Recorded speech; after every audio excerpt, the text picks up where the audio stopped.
Hello, and welcome to our webinar, FDM and PolyJet, Similarities and Distinctions. Before we get into our topic today, I'm going to give a little overview about who Stratasys is. For those of you who aren't familiar with the company, Stratasys Ltd. was formed in 2012 by the merger of Stratasys Inc. and Objet. The company manufactures 3D printers and materials that create prototypes and manufacture goods directly from 3D CAD files or other 3D data. The company's 3D printers are based on patented FDM and PolyJet technologies. We also operate Red-Eye On Demand, which is an online rapid prototyping and digital manufacturing service. Stratasys systems are used by manufacturers to create models and prototypes to aid in the new product design process. And they're becoming widely used for production of finished goods in low-volume manufacturing as well. So most of the content you'll see in today's webinar is based on a new white paper titled FDM and PolyJet 3D Printing, How to Choose Between the Top Two Technologies. At the end of the event, I'll let you know where you can go to download this white paper and other materials. So now I'd like to welcome our presenter, Mr. Fred Fisher. Fred is the Director of Materials and Applications Product Management at Stratasys. During his 15-year tenure with Stratasys, he's also served in roles of Marketing Manager, Product Manager, and Senior Applications Engineer. Fred has contributed to the development of new applications for additive manufacturing, and he has led global initiatives on application training and education. Fred holds a bachelor's degree in mechanical engineering from the University of Wisconsin-Stout. He's a frequent speaker at domestic and international events related to prototyping and digital manufacturing. And along with Fred, I'll be your host today, Kim Kaloran with Stratasys. So Fred, I will turn it over to you, and you now have the floor. All right. Well, thank you, Kim. Hey, well, thanks, everyone. We're excited today to give a little bit of overview of where FDM and PolyJet are best fits in the additive manufacturing industry. So we'll go through the content and give both similarities and the uniquenesses of where FDM and PolyJet are best fits. Before we get started, one of the things we'd like to talk about is terminology. So we at Stratasys, and through this presentation, will use the term additive manufacturing to refer to a collection of technologies that I'll explain in a moment. But many of you on the call or on the webinar may recognize some of these other terms. 3D printing, rapid prototyping are commonly used terms to define what we today in the call will define as additive manufacturing. And what additive manufacturing is to us, it's a collection of technologies that are largely driven by three-dimensional digital data. That's the input.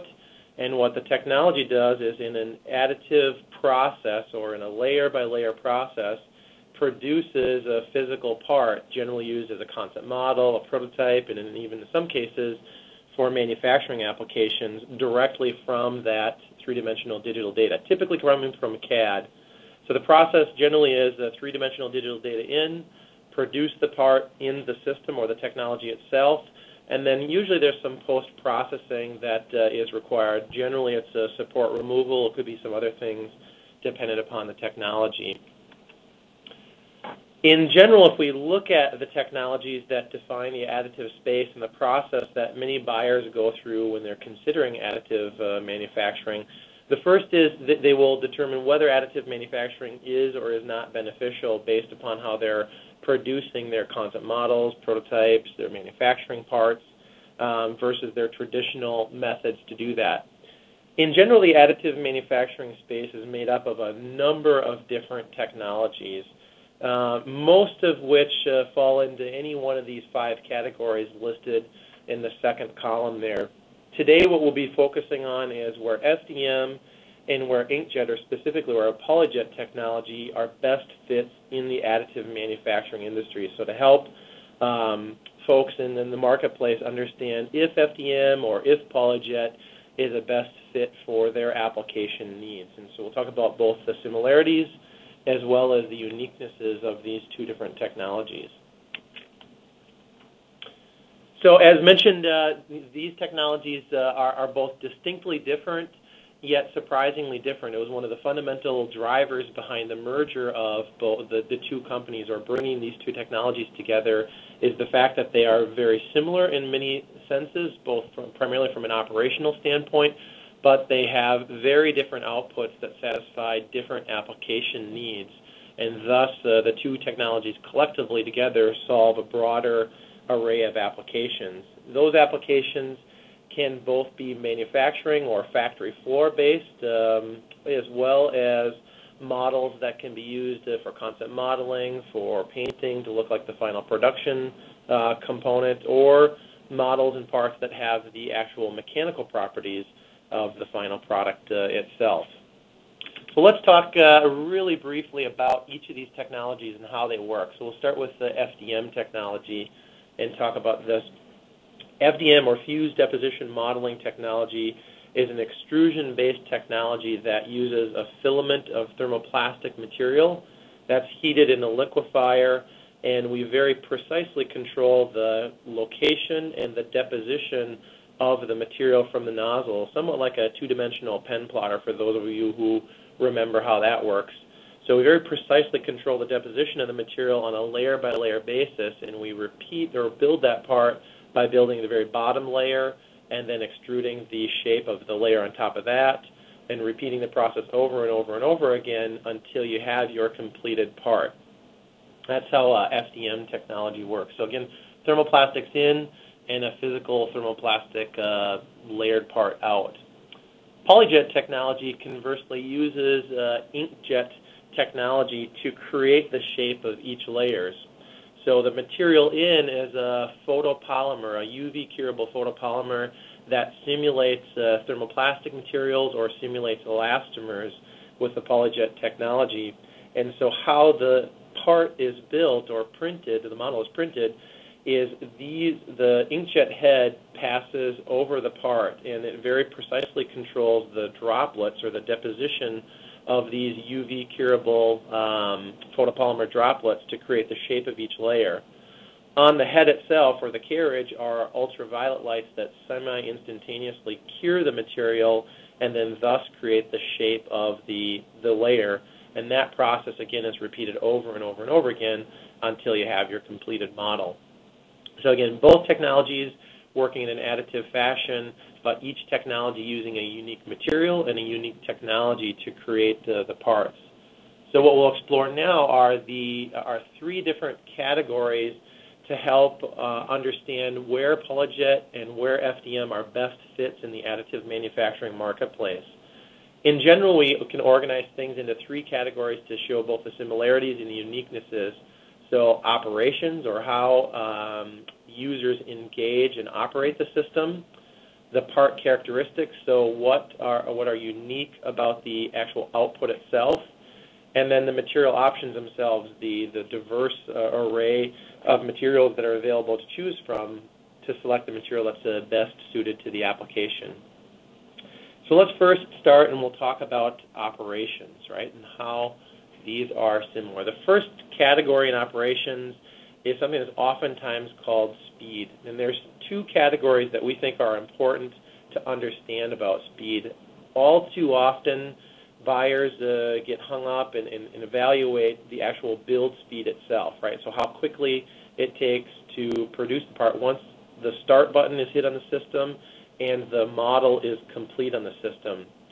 Now, this is an important data point to understand, but really what's generally more meaningful and more important to evaluate when looking at technologies is the total process time. The time it takes to go from the three-dimensional digital data, typically a CAD file, to the physical part in your hand or the physical model in your hand that can be used as a concept model, a functional prototype, etc. So it's really the time from the digital file till supports are removed and it's a usable part. That's what we call total process time. And that's what's generally most important and most relevant to look at, not just with PolyJet and FDM, but with all additive manufacturing technologies. So it's an important distinction we think is relevant for buyers as they look at technology. In general, PolyJet and FDM are somewhat similar in the sense of total process time when you're printing a single model, where PolyJet tends to have an advantage in the additive industry is where you start to build an entire tray of parts. There's a scalability factor, or where adding more parts to the tray generally tends to make the PolyJet technology and some other types of technologies more efficient. Looking at pre-processing, so this is the process of actually translating the digital file into the data that will run on the system. In general, both are relatively simple and easy to use. So there's a there's a software dedicated to both the FDM and the PolyJet systems that take the digital STL file in, and then the user makes their they select their parameters to produce the part and hit print and send the job to the system. And in both cases, pre-processing can be extraordinarily simple or somewhat similar and analogous to two-dimensional printing, where you set some very basic parameters, hit print in the system, or the printer continues to do the rest of the work or automatically starts doing the work. One of the differences is with FDM technology in the production-based systems or the Fortis systems. There's a bimodal support, software material, meaning the software can work in that very simplistic single-button fashion, or with the production systems from FDM, we give users the option to control all of the build parameters. And this is highly enabling when it comes to advanced applications where the end user can optimize how the part is built to enable the output to work much, much better for, in some cases, basic applications, but predominantly for advanced applications.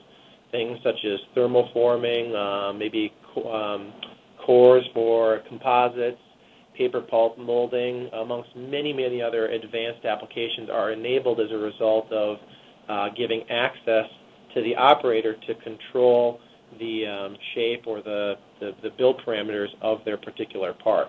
Again, both can work very, very simple and easy, but with FDM production systems, the access or exposure to those controls exists. Now let's talk about post-processing, or the processes that happen after the model or the part is completed building on the system. And in both cases, both with PolyJet and FDM technology, the post-processing is relatively simple. It's simply limited to removing the support structures from the model itself. This is somewhat unique in terms of FDM and PolyJet technology, where there's no curing or anything that needs to happen to the model to make it strong enough or stable enough to be used as a concept model or a functional prototype. PolyJet technology, or the removal of supports in PolyJet technology, is done in a water jet station or water jet system. So the gel-like support structures that are used in PolyJet technology are washed away in what is somewhat similar to a sandblasting station, but rather than using sand, it uses pressurized water to break away the support structures from the model itself.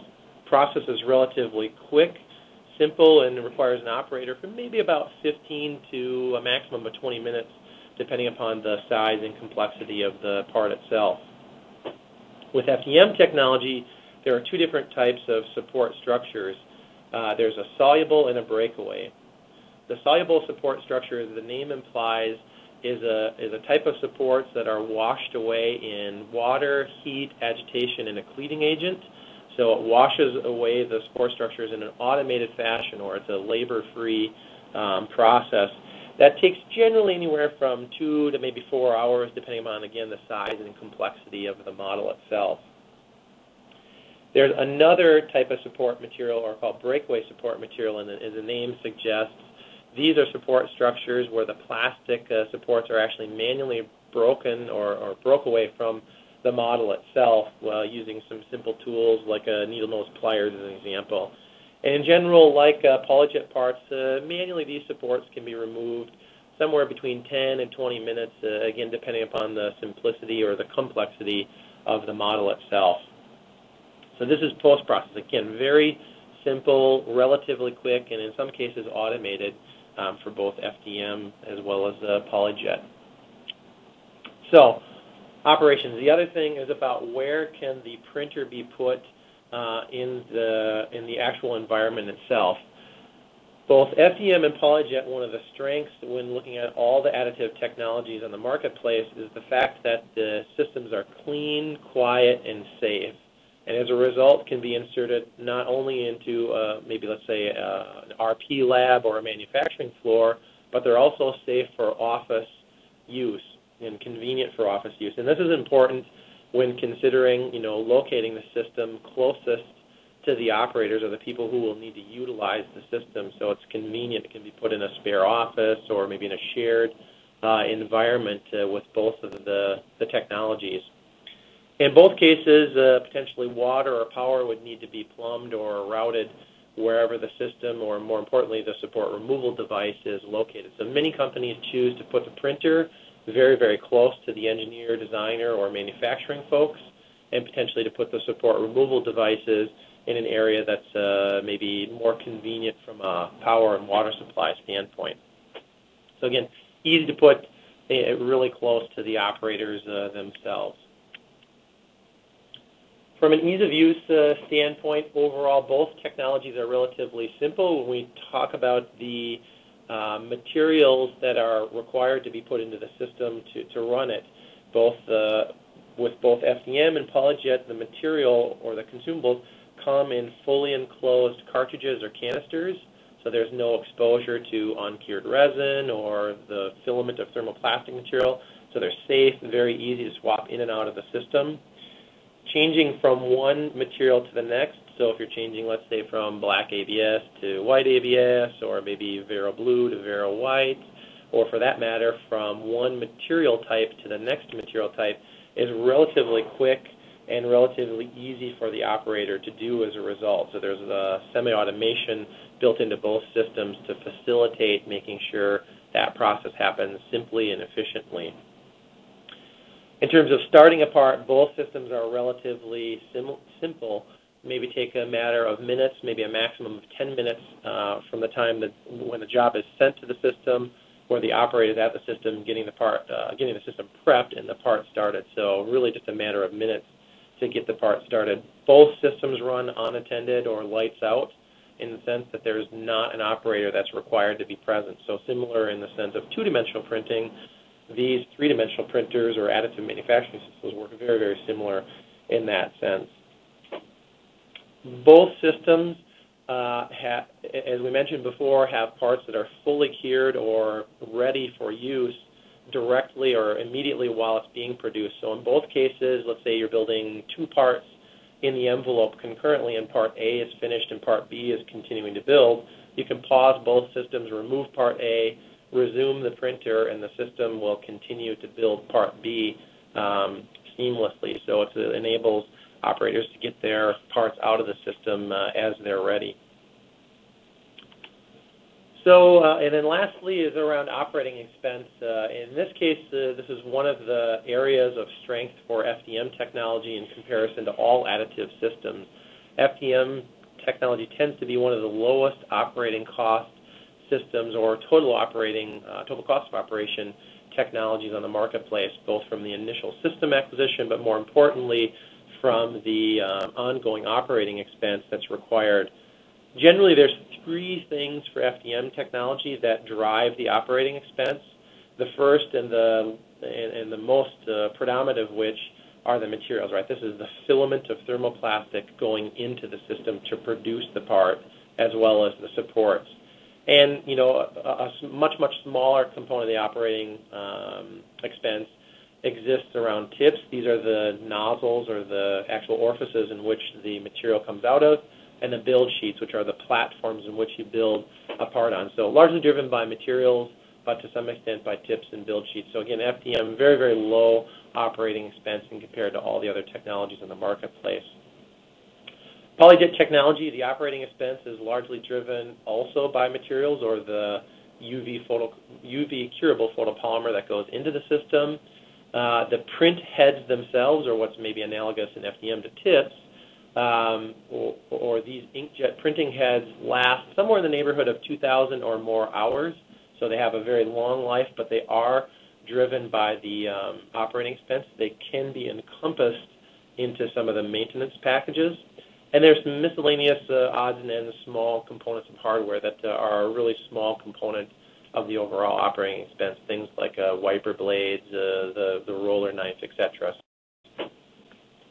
So, in summary, looking at the various different operations, in general, both FDM and PolyJet are somewhat similar in the sense of the operations themselves, both from an ease of use, the process time required.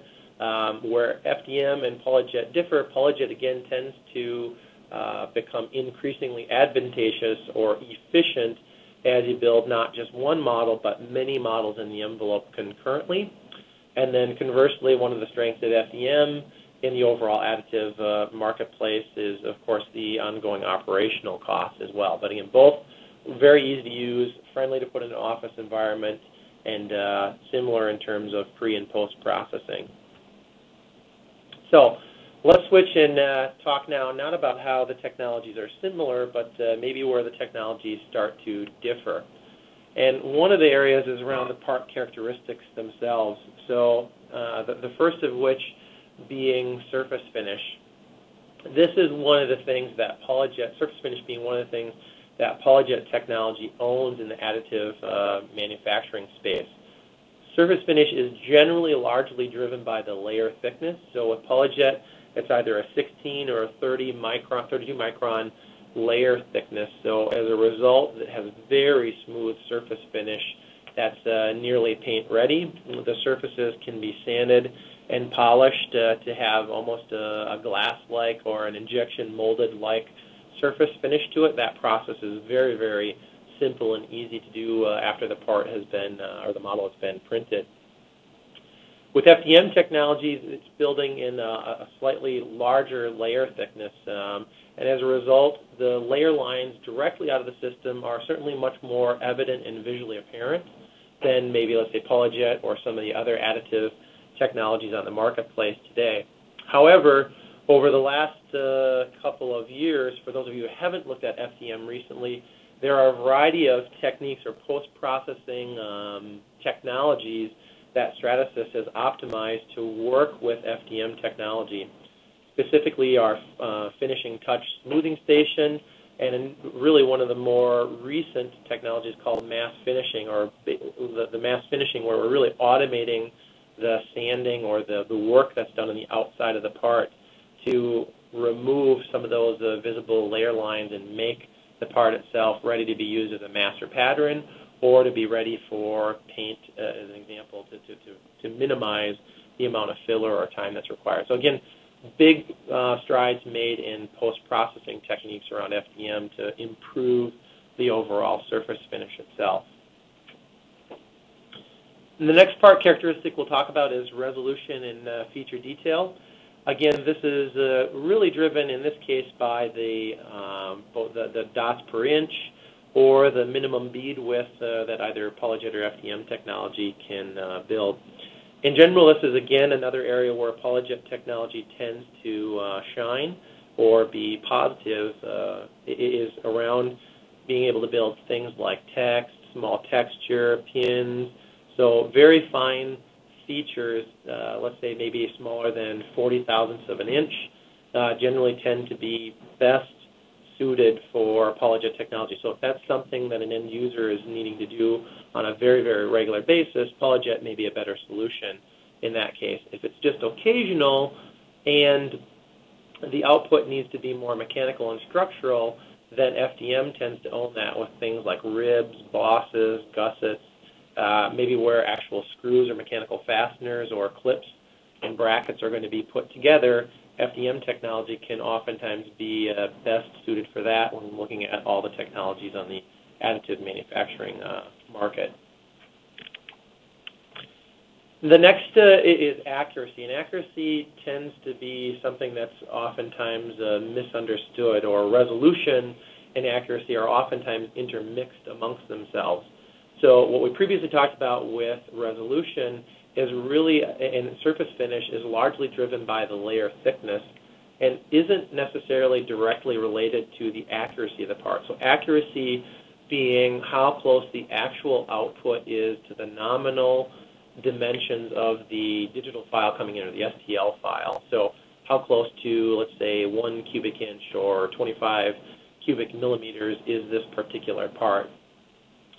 Both with FDM and PolyJet technology, when looking at all the technologies in the marketplace, are very similar and very good in the sense of the accuracy coming directly out of the system.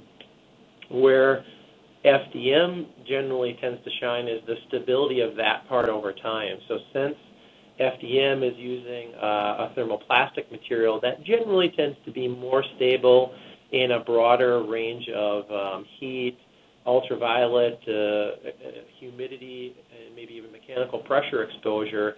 FDM tends to be a more dimensional material over time with these exposures, where maybe some of the other technologies on the marketplace, either photopolymer-driven or even in some cases powder-driven, tend to be less stable as a result. So FDM really owns dimensional stability over time. But both technologies have very dimensionally accurate output directly out of the printer itself. So if it's a short life expectancy, either technology can work really, really well. If the part needs to survive for, let's say, not days, but weeks or months, then FDM technology tends to be a better solution, or oftentimes chosen as a result of its stability over time. Next part characteristic we'll talk about is part size. For both FDM and PolyJet, the systems and printers that are available have a wide range of build envelopes that range from, in this case, about 400 cubic inches all the way up to 18 cubic feet, or 6,000 cubic centimeters, up to almost a half a cubic meter in volume. So there's a wide range that allows buyers to select an envelope that's really best fit, or best suited to the size part that they're producing or the number of parts they want to produce on a regular basis. In both cases, both of FDM and PolyJet technology, parts can be built in multiple pieces and bonded together afterwards, so they can, if the part size happens to exceed the envelope itself. One thing to consider is the actual envelope dimensions themselves. While the cubic size is similar with both FDM and PolyJet, they somewhat vary in terms of their X, Y, and Z size, and then thus the size part that's being built or the orientation in which that part is being built can be an important factor to consider. And our spec sheets are quite helpful in listing out what those cubic dimensions are, and then thus the orientation that's relevant. With FDM, we also have what we call a small or an entry-level sized envelope, which is 125 cubic inches, or approximately 5 inches by 5 inches by 5 inches, rounded off, or approximately 2,000 cubic centimeters. So again, this is really best served for kind of a desktop, or maybe sharing the printer amongst just a couple engineers or someone who's building really small desktop-sized parts. And so in summary, looking at the part characteristics themselves, this tends to be where both FDM and PolyJet technology differ in the additive space. So surface finish and feature detail largely being two of the primary reasons why PolyJet technology is chosen in the marketplace, and the accuracy and stability of the FDM models and parts being one of the primary reasons why FDM is chosen in the market space. And in both cases, they solve a similar range in terms of size of parts that can be produced. The last category we'll talk about are materials, or the materials that are available to run in the FDM and the PolyJet systems. In general, there are a wide variety of materials that are available for both PolyJet and FDM. In total, over 130 material options exist for photopolymers and thermoplastic materials. The photopolymers can be produced in two different types of material categories, what we'll call primary materials as well as digital materials. I'll explain what those mean in a moment, but in short, primary materials being printing the model in a single material, and the digital materials for photopolymers is where we're actually blending two different model materials together to produce the actual part itself, which enables changing the color or the grayscale of the model, or as well as the physical properties. And we'll explain this in a moment in more detail. All right, so let's take a look at the FDM and the PolyJet portfolio of plastics. If we plot those materials on a classic materials pyramid that has standard engineering and high-performance materials, or as you work your way vertically up the pyramid, the materials become increasingly comprehensive in terms of their mechanical, chemical, and thermal properties. Both FDM and PolyJet have a portfolio of materials that fall into the standard category of plastics and photopolymers in this case. FDM actually has materials that also fall into the engineering and high performance category of plastics as well. So in general, that drives FDM to be defined for performance-based applications. And as we've mentioned earlier, PolyJet is really driven by precision-based applications, or applications that maybe don't require as much mechanical, chemical, and thermal stability, but really benefit from the surface finish and feature detail that we've talked about earlier in the presentation. In both cases, there's a wide range of materials in terms of their characteristics, which are driven by the vertical columns that you see here, like rigid opaque, medical biocompatible, static dissipative, and rigid rubber-like. The wide range of plastics and photopolymers allow the engineer to choose the material that's best suited for their particular application. So let's take a look at the PolyJet photopolymers. In general, as we've referenced earlier in the presentation, PolyJet is all about simulating the look and the feel of the actual product itself. So it comes very close in terms of the aesthetic output from injection molding or maybe traditional manufacturing-based technologies. There are a variety of different material types that allow the end user to produce parts that simulate elastomer or rubber-like materials, or produce a rigid part, as well as change the transparency or the opaque nature of the output itself. Now, that's done in general by the primary materials, right, or by building a part from a single material. What makes PolyJet technology unique in the additive manufacturing marketplace is the ability to produce parts with digital materials, or blending parts or droplets from material A and droplets from material B. By doing this, it enables the end user or the technology to change the output in terms of the actual durometer of the rubber-like part, the grayscale of the component, and the mechanical properties of the part itself, as well as the color. Now, this also allows users, like you see, to build parts like you see in the lower right-hand corner of the screen, where actually mixing materials, or like the center of the hub is built in one material, it's a barrel white or a rigid material, and then the outer portion, or the actual tire itself, is built in a rubber-like material. So that is done, they're simultaneously jetted at the same time, and the part coming directly out of the system looks exactly like that. It's a compilation of those two materials. So it's an extraordinarily enabling capability that PolyJet technology owns, and really enables, again, the optimization of color, grayscale, and mechanical properties of the part, and specifically the durometer of the rubber-like part itself. Taking a look at FDM materials, again, in this case, it's all about the performance, right? Both from a standard engineering and a high-performance suite of plastic materials. So from ABS through Ultem, these materials generally tend to meet the most demanding application needs in terms of mechanical properties, chemical and thermal stability.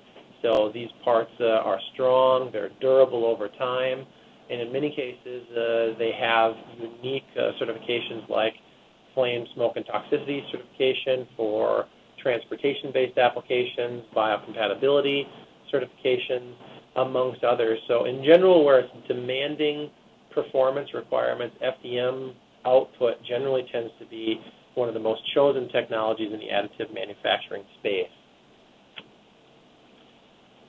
So in summary, if we look at both PolyJet and FDM technology side by side in terms of their materials, both have rigid materials, the PolyJet technology having a flexible material, FDM material having the most stability and durability over time. If you're looking for transparency, PolyJet technology is generally the best technology in high performance. FDM generally tends to be the best technology in the additive space. Both of the technologies have biocompatible materials that can be used for medical-based applications that come in proximity or in short-term contact with tissue or skin. So in summary, both FDM and PolyJet technology are similar in the sense that they're very friendly, office-friendly, easy-to-use systems and technologies that make the production of models both for concept modeling, for functional prototyping, as well as for manufacturing-based applications very simple and easy, generally saving time and saving money in comparison to traditional methods.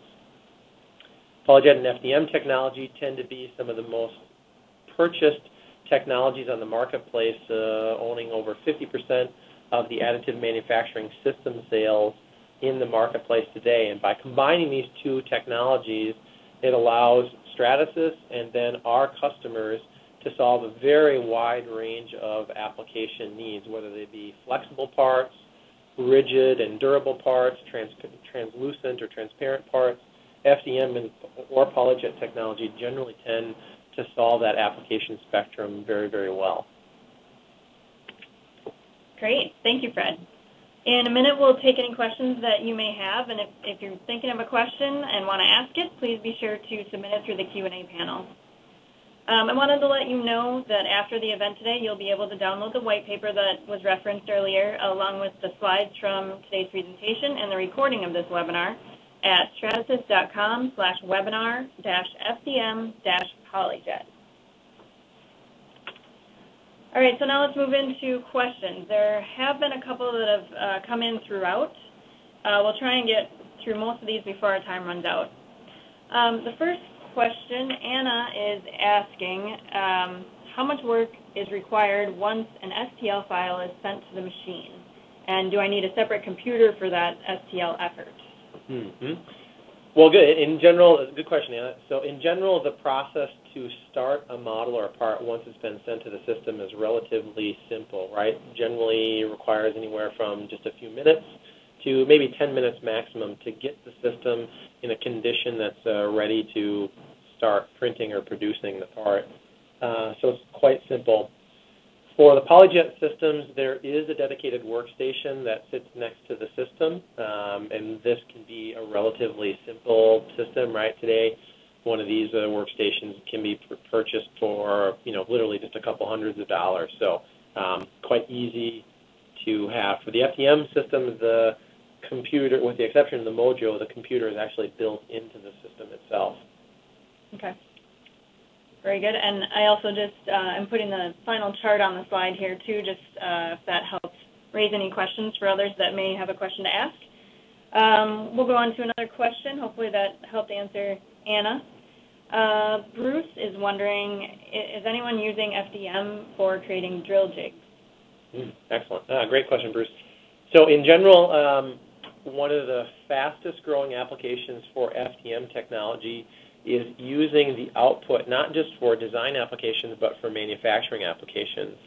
And specifically, when we talk about manufacturing applications for what we call jigs and fixtures, or which would fall, or a drill guide would fall into that category. So many of our customers in the aerospace, the performance automotive, and in some cases even consumer products, amongst others, are using the output from an FDM system for a drill guide or a drill jig.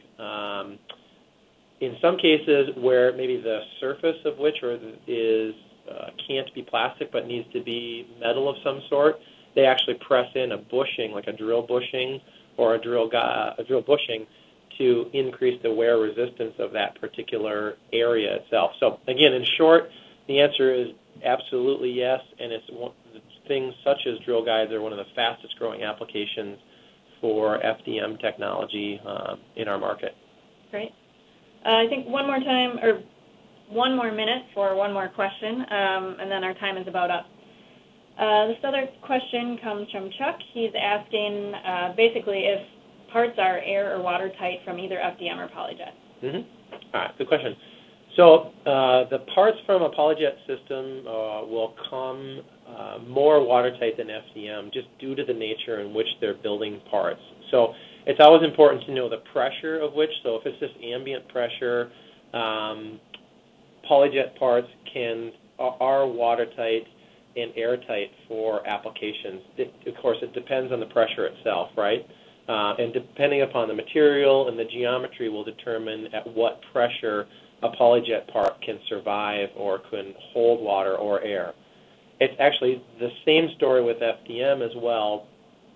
FDM parts generally tend to come out of the systems slightly more porous than a PolyJet part, but there are a variety of really easy and quick post-processes for FDM parts to make them sealed for either water or air applications and upwards of significant pressures as well. So some of our end users for FDM, and even in some cases for PolyJet, are using the output for things such as water pumps and impellers, actually testing those where the water tightness is important, as well as the ability to withstand and hold pressure. And in some cases, too, the porousness, I guess, of the FDM comes in handy, like such applications like thermoforming, right? Yeah, exactly. We referenced this earlier in the presentation. There are one of the unique capabilities of FDM technology is the fact that we can control the porosity, not just for the entire part, but actually in regions of the part itself. So applications like thermoforming, as you referenced, paper pulp, soluble cores are all enabled or improved as a result of the operator being able to have precise control over the density or the porosity of the part in a specific region, and that enables that application or improves our ability to solve that application. Great. Well, that's all we have time for today. If we didn't get to your question on the call, we'll be sure to follow up with you after the session via email. Thanks again to Fred, and thank you all for your attention during the presentation.